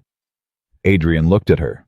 "The other man," he said slowly, "spent 6 days in a house watching a woman who does it differently. Who chases the truth into daylight instead of into a hole. Who kept telling me the difference between catching a criminal and killing a man like it mattered." He almost smiled, and it didn't reach his eyes. "And that man knows something the first one doesn't want to hear, which is that if I kill Victor Romano, I prove Victor right." "What do you mean?" "For 26 years. Adrian said, Victor ran everything from behind me.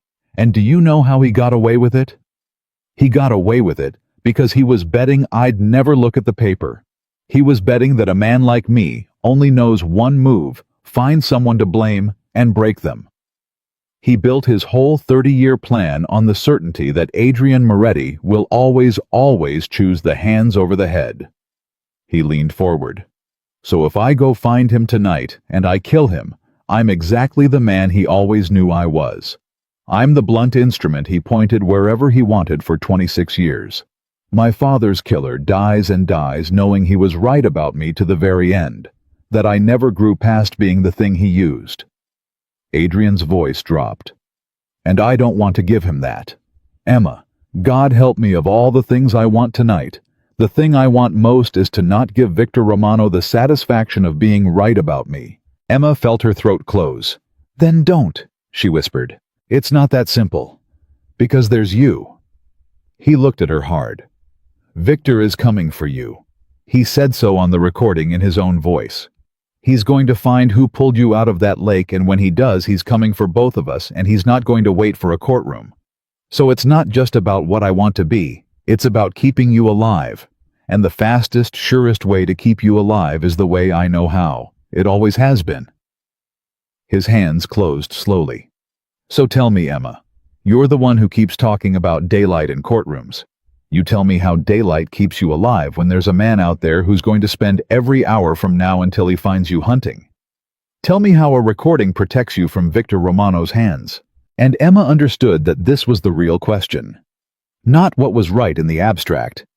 What was right when the man who wanted you dead was already moving, and the only person who could stop him was asking you whether he was allowed to become a monster to do it. She thought about it for a long time. She owed him that. Here's what I know, she said finally. If you kill him, you're safe tonight. And I'm safe tonight. And then you spend the rest of your life being the man who did it, and Vandale scatters, and the truth about your father dies in that hole with Victor, because a dead man's confession on a recording is a lot easier to bury than a living man's testimony in a courtroom. You get revenge, and you lose the truth. Those are the two things you came for Adrian, and killing him gives you one and costs you the other. She held his eyes. You didn't spend 30 years wanting Victor dead. You spent 30 years wanting to know, and now you know. And the only way the whole world knows is if Victor Romano stands in a courtroom and it comes out of his mouth where people can hear it. Dead men don't testify. You told me that. The first night. You said it about me. Tools break, witnesses testify. Victor's your witness now. Don't turn your witness back into a tool. Adrian stared at her. You're using my own words against me, he said. You told me to, Emma said. You gave me the apartment. You said you'd rather I had a weapon and never used it. This is the weapon, your own words. I'm using it. And Adrian Moretti, the monster of the North Side, the man without mercy, put his face in his hands, and for a long moment he didn't say anything at all, and Emma sat with him in the gray light and let him be whatever he was becoming in the space between the two men he'd described. When he lifted his head, something had settled. There's a problem with your courtroom, he said, and his voice was steadier. Two problems, actually. The first is that the recording is illegal. I was in a wall in a building I don't own, taping a private conversation. No prosecutor can touch it. It's worthless in a court. I know, Emma said. I thought about that all night. The recording isn't evidence. It's a map. It tells us exactly what's true, so we know exactly where to dig for the things that are admissible. Victor said he buried the page 8 years ago. That means there was a real page, a real document, real proof, and buried doesn't mean destroyed, it means hidden. Men like Victor never destroy the thing that protects them. He kept it, somewhere. As insurance against Vandale, probably. We find that, and we don't need the recording. The recording just tells us it exists, and roughly where to look. Adrian was watching her with that expression again, the awe he tried to hide. And the second problem, he said, the second problem is bigger. Charles Vandale is a United States Senator. You don't hand a senator to the local police. He has people everywhere in the department, in the prosecutor's office, in the press. The moment you move against him through normal channels, he knows, and he uses every one of those people to make it disappear, and to make you disappear along with it. You can't fight a man like that from underneath. You have to come at him from above, from somewhere his money doesn't reach all at once before he can pull a single string. Federal, Emma said. You go federal. FBI. Someone with jurisdiction over a senator and no local strings for him to pull. And why? Adrian said quietly. Would the FBI ever in 1,000 years trust a mafia boss who walks in the door with a story about a senator and a 30-year-old murder and an analyst who's supposed to be dead? Emma opened her mouth, closed it. Closed. They wouldn't trust you, she said slowly. But they'd trust me. I'm exactly who they trust. I'm a certified financial analyst with 11 months of documented work, no record, no connection to your world, who got run off a road for finding something. I'm the witness. You're the... She stopped. The criminal, Adrian finished. Say it. It's true. You're the one they lock up, Emma said, and her voice had gone very small because she'd just followed the logic all the way to the end, and she didn't like where it went. That's the real cost, isn't it? That's the thing you haven't said. If we do this my way, courtrooms, federal daylight, all of it, then everything comes out. Not just Victor's crimes, not just Vandale's. Yours. 30 years of yours. You don't get to hand them the truth and keep your own hands hidden. The same daylight that catches them catches you. The silence in the little apartment was enormous. Adrian Moretti looked at her, and he didn't look away, and Emma realized he'd known this from the moment she'd started talking about courtrooms, maybe from the moment he'd pulled her out of the lake, and he'd let her walk all the way here on her own, because he wanted her to understand exactly what she was asking him to do. Yes, Adrian said simply. You'd go to prison. Almost certainly. For a long time. For the rest of my life, probably. I'm 53. He said it without drama, which somehow made it worse. That's the price of your daylight, Emma. That's why the first man in me wants the hands. The hands are free. Kill Victor, bury the truth. Walk away, keep everything. The daylight costs me everything I have. My freedom, my world, the rest of my life. He almost smiled. You've been telling me for a week to be the better man. And the joke is the better man goes to prison, and the monster goes home. That's the actual choice. Not good and evil in the abstract. My whole life against the truth about my father.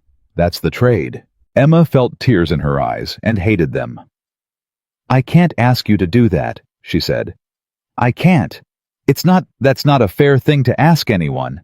You didn't ask, Adrian said gently. You told me the truth about what my choices cost. That's different, and it's the thing nobody's done for me in 30 years. He leaned back. Everyone around me my whole life told me what I wanted to hear. Victor most of all. You're the first person who ever sat across from me and told me the real price of the thing I want. Even when the price is, you lose me. He held her eyes. Especially then. Emma didn't know what to do with the way her chest hurt. So which man are you? She whispered. Adrian was quiet for a long time. I keep thinking about my father, he said finally. 30 years I've carried him like a wound. And what did I do with all that grief? I became exactly what Victor needed me to be. Angry, blunt, predictable. I let my father's death turn me into the perfect weapon for the man who killed him. He looked at his hands again. And if I go kill Victor now, that's what I do with it forever. His whole life and mine, both of them just fuel. For being the thing Victor made me.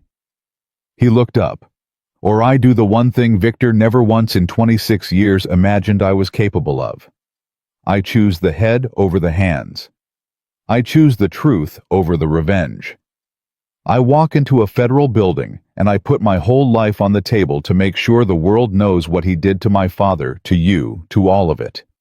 And I let them take me for my own sins, while they take him for his. His voice was steady and quiet and absolutely certain. And that is the one ending Victor Romano cannot survive, because he can survive dying. Men in our world die. What he can't survive is Adrian Moretti turning out to be a better man than he ever believed possible. That's the one thing that beats him, not his death, my change. Emma was crying now openly and not bothering to hide it. You're sure? She said. No, Adrian said. I'm terrified. but I'm sure it's right, which isn't the same as being sure I can do it, and I'm going to need you to not let me turn back. Because there's going to be a moment, probably, when Victor's finally in front of me, where the first man is going to wake up and want the hands, and I'm going to need someone in the room who'll say my own words back to me. Can you be that? Yes, Emma said. God, yes. Then that's the plan. He stood up, and something had lifted off him some weight he'd been carrying since long before she met him. We find the buried page. We take everything, your files, the page, my testimony, all of it to the one federal agent I can find who can't be bought and can't be reached by Vandale.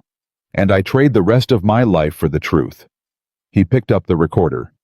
And you get to go back to your sister, because that was always the deal. The day it's over, you go to her. And this is how it's over.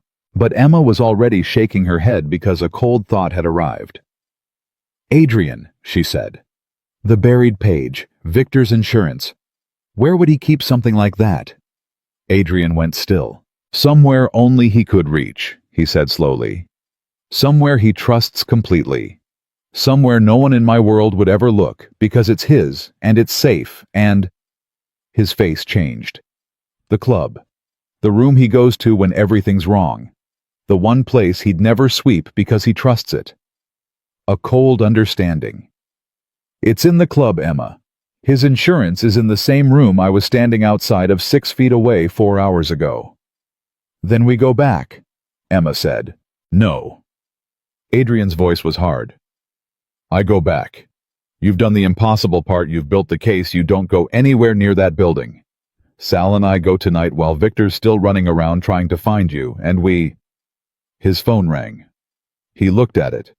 And Emma watched his face, and she'd learned to read it now, and what she saw made her stomach drop through the floor.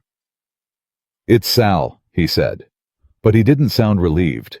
He sounded like a man bracing. He answered, speaker out of habit now. Boss. Sal's voice was tight and fast and wrong. Boss, I gotta make this quick. Victor found the doctor, Nico, the one who patched up the girl the first night. Adrian went white. How? He's good boss. He's been pulling threads all week and Nico's the one loose end. Nobody thought to cover because he doesn't ask questions. He doesn't know anything, but he knows one thing. He knows the girl was alive. He knows you brought her in. And Victor's got him. A breath. Victor's got Nico right now, boss. And Nico's a doctor. He's not a soldier. He's gonna talk. And the second he talks, Victor knows for certain it was you on that shore. And he knows the girl's alive, and he knows you've been playing him for a week. Where? Adrian said. One word, flat as a gravestone. The club. He took him to the club. A pause. Boss, there's more. Victor made a call 2 minutes ago, to Vandale. I couldn't get the words, but I got the length and the tone, and boss, it wasn't a panic call. It was a short one. Calm. The kind you make when you've stopped being scared because you've decided what you're gonna do. Sal's voice dropped. He knows. Or he's about to. And when Nico talks, Victor's not gonna hunt anymore. He's gonna come straight at you. Tonight. Adrian looked at Emma across the table, and Emma looked back at him, and in that single-held glance everything they'd built over the last hour, the plan, the daylight, the courtroom, the choice to be the better man collided head-on with the thing that was actually happening, which was that a good man who owed Adrian nothing was about to be tortured for knowing that Emma Callahan had survived, and there was no version of the careful, patient, lawful plan that saved him, because the careful plan took days and Nico had minutes. Adrian, Emma said quietly. The doctor. He saved my life that night. Same as you did. I know. He's going to die for it, for helping me. Unless someone goes and gets him. Tonight. Now. I know, Adrian said again, and Emma watched the two men inside him, the one who chose the head and the one who chose the hands, stop being a choice about the future and become a choice about the next 20 minutes. Because the careful plan, the courtroom, the daylight, the better man, all of it was built on time they no longer had. And the only man who could walk into Victor Romano's club tonight and pull Nico out of it before he broke was a man who knew that building knew that world, and knew exactly how to be the thing everyone was afraid of. The very thing Adrian had just decided he didn't want to be anymore. Adrian stood and reached into his coat, and Emma saw for the first time since the lake the shape of a weapon under his hand. And she understood that the man who'd spent the last hour deciding to choose daylight was about to walk straight back into the dark. Not because he'd changed his mind, but because a doctor who asked no questions had once asked none about her, and Adrian Moretti did not let people die for his mistakes. "Stay here," he said. "Lock the door. If I'm not back by morning, everything's on that laptop, and Sal knows the name of the agent. You finish it without me. You put it all in the light. Promise me." "Adrian." "Promise me, Emma." "I promise," she whispered. "Come back. You come back and do it yourself.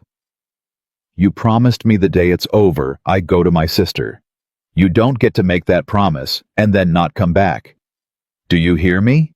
You come back." Adrian Moretti stood in the doorway of the small life he never got to live and looked at the woman he'd pulled out of a lake, and for just one moment, the monster and the man were the same man, and both of them were afraid, and both of them were going anyway. "I'll do my best," he said, and then he was gone down the stairs into the dark toward the one room where his father's killer waited with a doctor's life in his hands, and Emma Callahan turned the lock and sat down in front of the laptop that held everything and began with shaking hands to write down every single thing she knew, in case the man who saved her life didn't come back from trying to save someone else's. She lasted 11 minutes at the laptop before she stopped lying to herself. She'd been typing everything down exactly as he'd told her, the names, the accounts, the shape of the whole 30-year machine. And somewhere around the 11th minute, her hands stopped moving, and she sat very still, and she understood that she was writing a eulogy. That was what this was. She was documenting everything, so that when Adrian Moretti didn't come back, his death would have meant something. And the moment she understood that was the moment she knew she wasn't going to sit in that apartment and let it happen. She grabbed the burner phone and called Sal. "He told you to stay put," Sal said before she even spoke. "He told me a lot of things.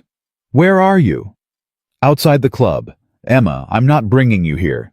"Sal." She was already pulling on her coat. "Listen to me. He walked in there to save a man who saved my life. And you and I both know what happens to Adrian in that building. Victor's got his own people, his own walls, his own everything, and Adrian's one man with a gun and a bad idea. He's not going to win that. Not with force. Force is the thing Victor's ready for. So, what you're gonna win it? An accountant." "Yes," Emma said. "Because I have the one thing Victor can't fight with his men, and Adrian can't carry it in with a gun, and it's sitting on this laptop right now." She was moving toward the door. The recording. The confession. Vandale on the phone, Victor talking about the murder, all of it. Adrian went in there to trade the truth for the truth to come out in daylight, and then he threw that whole plan away to save Nico, and he walked in as the monster instead. But the monster loses in that room, Sal. The only thing that wins in that room is the thing Victor's most afraid of. Not a gun. The truth. Out loud. Where his own men can hear it. Sal was quiet for a second. "You want to walk into Victor Romano's club?" he said slowly, "and play him a recording of himself confessing to murder in front of his own people. Victor's people follow Victor because they think Adrian's a fading old man, and Victor's the real power. That's the story he's told them for years." Her voice was steady now, steadier than she felt. "So I'm going to change the story. In front of all of them. I'm going to let them hear what Victor really thinks of the man he spent 26 years pretending to serve. And I'm going to let them hear that he killed the last boss's father, and I'm going to make every man in that room ask himself whether he wants to follow the kind of man who does that to family." She reached the door. "Loyalty's the only currency Victor's got, Sal. I'm going to bankrupt him. Now are you going to drive me, or am I taking a cab to a Mafia club?" There was a long pause. "Get downstairs," Sal said. "I'm sending a car. And Emma, if this goes wrong—" "Then it was already going wrong," Emma said. "Adrian's already inside. I'm not making it worse. I might be the only thing that makes it better." Inside the club, Adrian Moretti had already found out how badly outnumbered he was. He'd come in through the service door he'd known about for 20 years, quiet, careful, and he'd made it exactly as far as the bottom of the stairs, before he understood that Victor had been ready for him, not hoping ready, because there were 4 men waiting in the dark who should not have been there, and by the time Adrian's gun was up, 3 of theirs were already on him. They didn't kill him. That was the first thing that told him how bad it was. If Victor wanted him dead, he'd be dead. They took the gun, and they took him down the hall, and they put him in the room, the safe room, Victor's room, and there in a chair, with blood on his face and terror in his eyes, was Nico the doctor alive, and standing over him, calm as a Sunday morning, was Victor Romano. "There he is," Victor said warmly, turning. "There's my boss. Let the doctor go, Victor. He doesn't know anything worth knowing. He knows the girl was alive." Victor smiled. "He told me. Took a while, but he told me. He knows you brought her in bleeding and breathing 4 nights ago, which means you were on that shore, which means—" The smile didn't waver. "You've known for a week, Adrian. A whole week. And you called me old friend twice on the phone and thanked me for a job well done, and you never said a word." Something flickered behind his eyes, and for the first time in 26 years, Adrian saw what had always been underneath. "You played me. You. I didn't think you had it in you. Honestly, I'm a little proud." "You killed my father," Adrian said. The room went very quiet. Nico stopped breathing. The 4 men along the wall went still. Victor tilted his head. "So you do know," he said softly. "How much?" "All of it. Not arranged, not ordered. Your hands.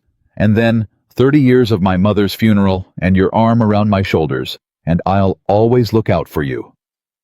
Adrian's voice never rose. It was the flat, cold, patient voice, the one Emma would have recognized. 26 years I trusted you more than my own blood, and every one of them was you waiting." "Not waiting," Victor corrected gently.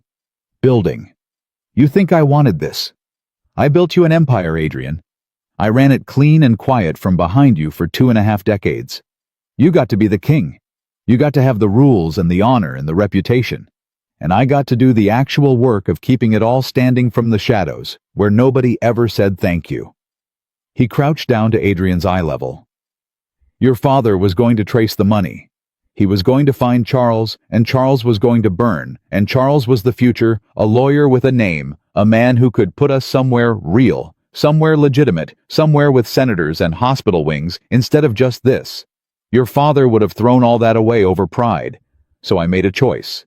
For the good of everything. And I have never once regretted it." He straightened. "The only thing I regret is that I taught you to be exactly good enough to figure it out." "You're going to prison," Adrian said. Victor laughed, really laughed.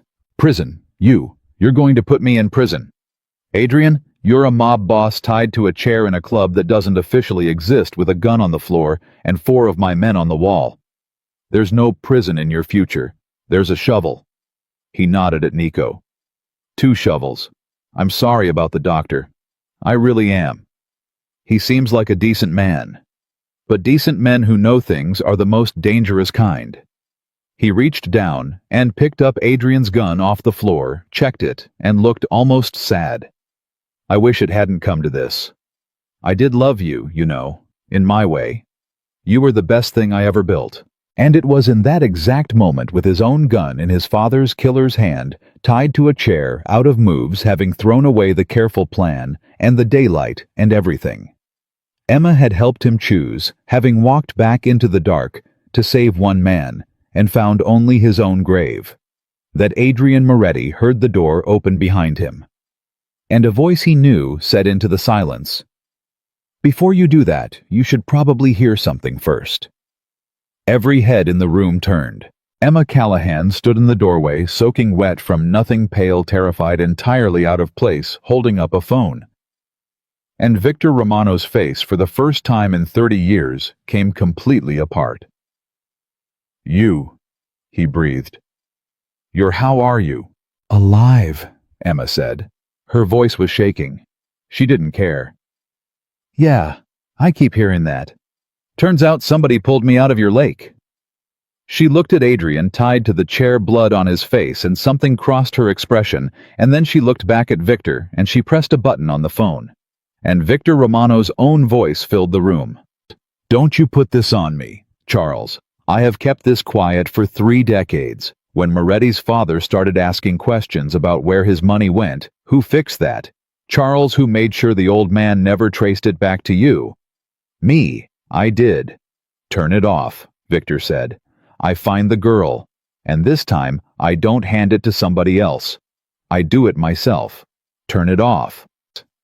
30 years I let Adrian think he was in charge. And if it comes down to him or me, Charles, it was always going to come down to him or me. I'm not going in the ground for Adrian Moretti's father a second time.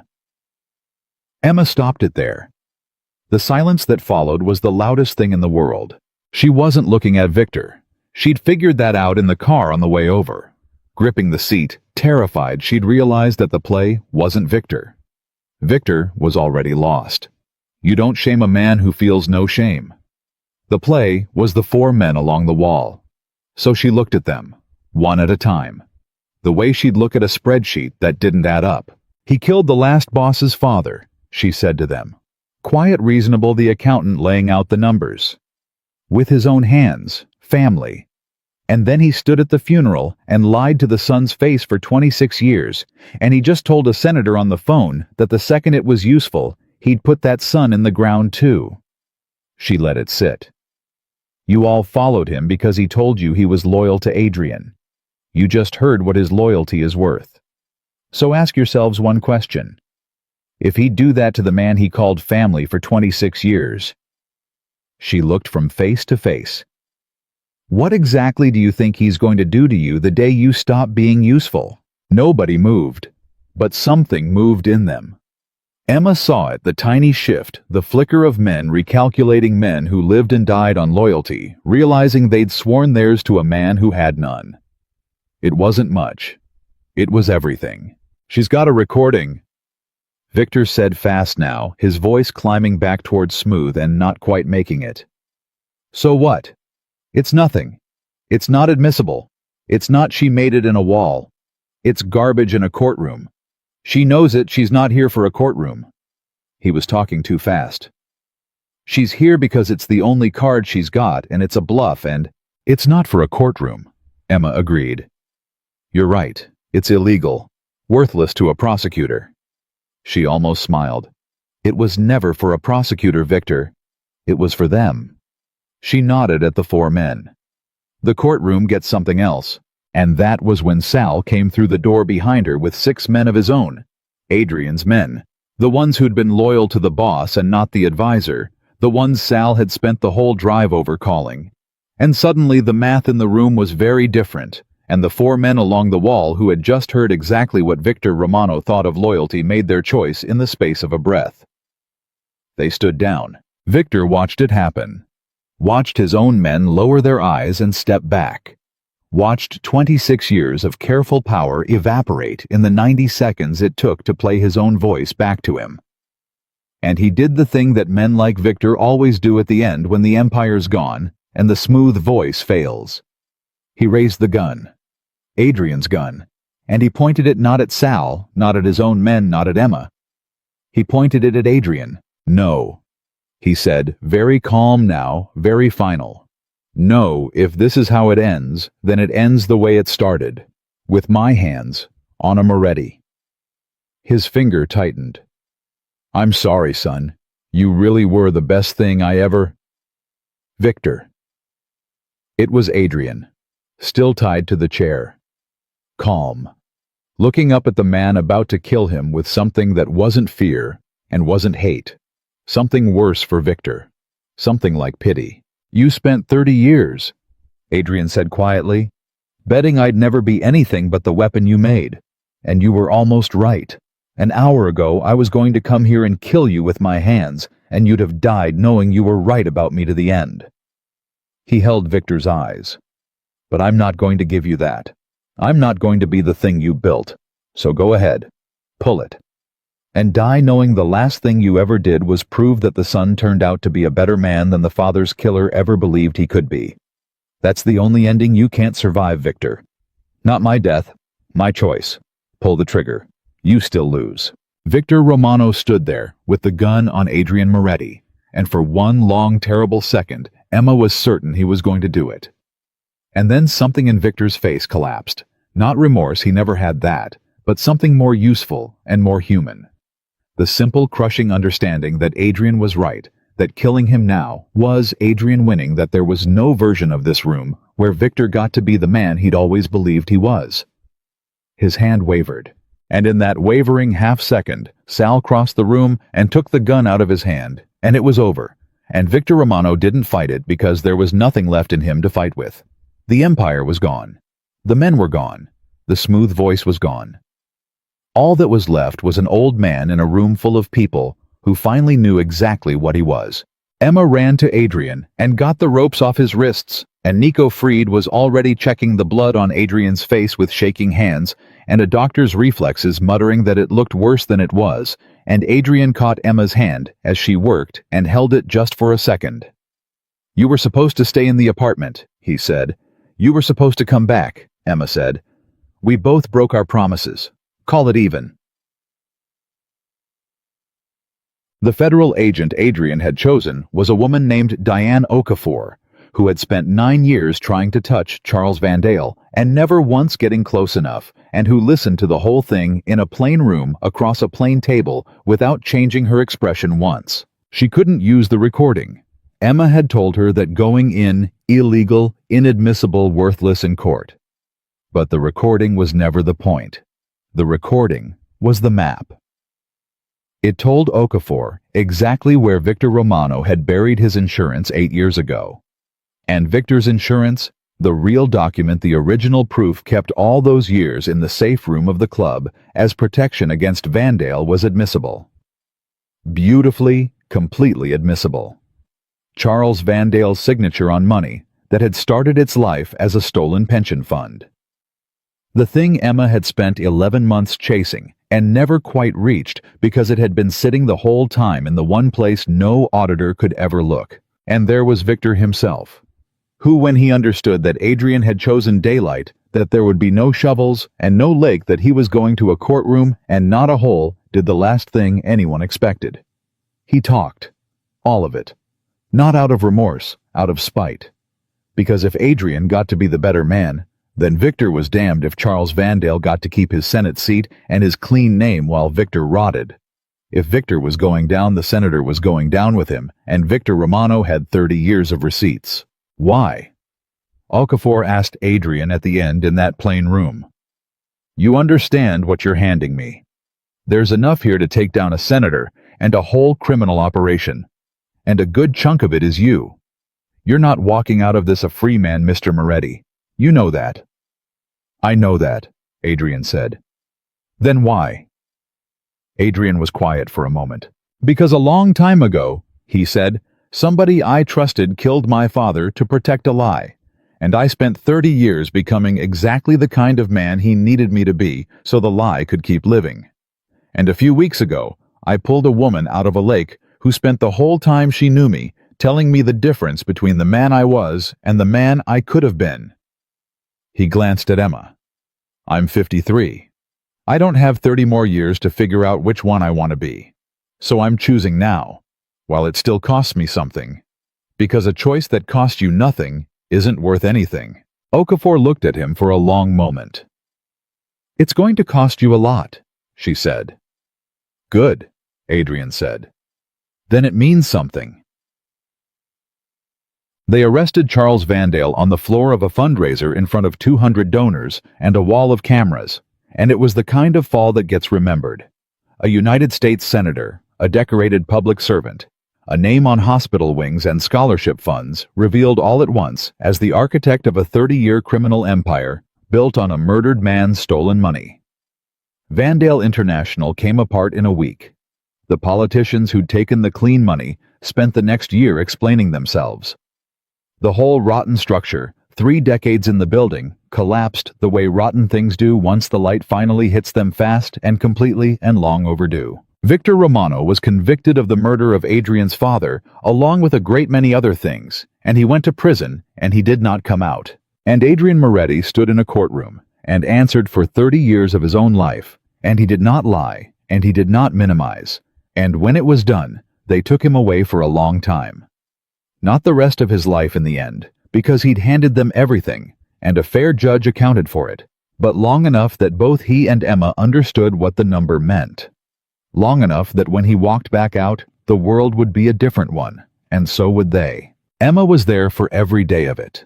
She hadn't planned to be. The deal had always been that the day it was over, she went back to her life, and she was free now. Free and cleared and celebrated the analyst who'd brought down a senator with every door she'd ever wanted suddenly open. She could have walked away clean. She didn't. The day it was truly over. The day the last verdict came down, and there was nothing left to be afraid of. She did the thing she'd promised herself in the sinking car. The thing she'd held on to through 6 days as a ghost, and every terrible hour after. She went to her sister. Rachel opened the door and saw a woman she'd buried. A woman she'd grieved, a woman she'd identified an empty car for and mourned with an empty casket. And for a long moment, Rachel couldn't speak at all. And then the two of them were on the floor of the doorway, holding on to each other, both of them saying the same broken things over and over, and Emma understood that this right here, was the thing she'd nearly drowned to keep the thing worth every impossible choice, the reason any of it had mattered. "I thought you were gone," Rachel kept saying. "I thought you were gone." "I know," Emma whispered. "I know. But somebody found me. Somebody pulled me out." Months later, Emma went back to the lake. She didn't fully know why. She stood at the water's edge at the exact place where the barrier had opened onto 60 feet of freezing dark, and she made herself remember it.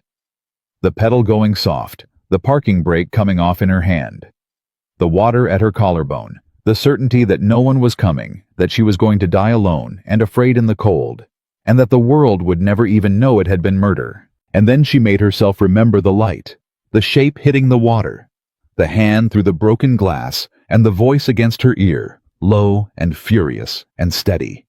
"I've got you. Stop fighting me. I've got you." The most feared man in the city had gone into freezing black water for a stranger he had every reason to leave behind.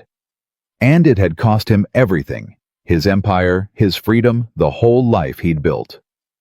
He'd traded all of it in the end, not for power and not for revenge, but for the truth, and for the chance to be just once, before it was too late, the better of the two men who'd lived inside him his whole life. Emma understood something standing there that she would spend the rest of her life being grateful she'd learned.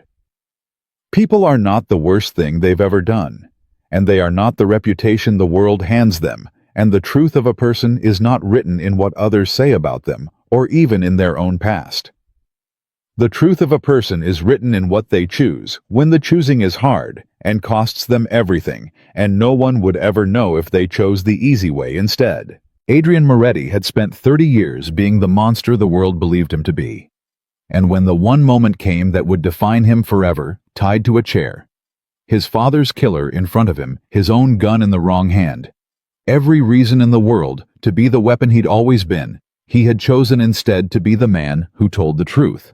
Even when the truth took everything. Emma looked out over the water one last time at the place she was supposed to have died, and she was not afraid of it anymore, because she finally understood the thing the whole story had been trying to teach her from the very first freezing second, that sometimes the person the whole world tells you to fear is the one person willing to go into the dark water after you, and that the man who saved her life was never the monster at all, but a man searching all along for the truth, and for the courage to become someone worthy of having found it.